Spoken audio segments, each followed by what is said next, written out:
Mummy આજે શું બનાવવાનું છે? આજે પાવભાજી બનાવવાની છે. આગળ વિડીયો બતાવી બફાઈ જાય પછી.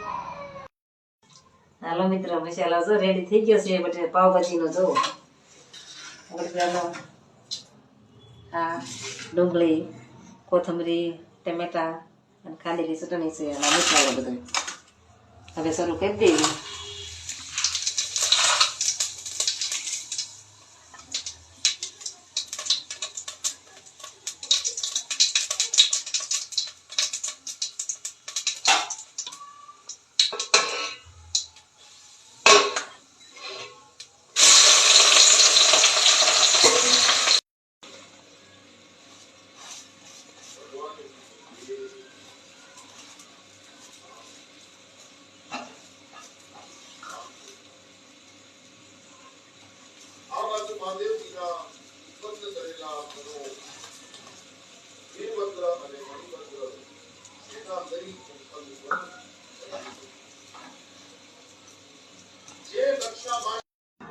ભાજી રેડી, જમવા પગી જાજો.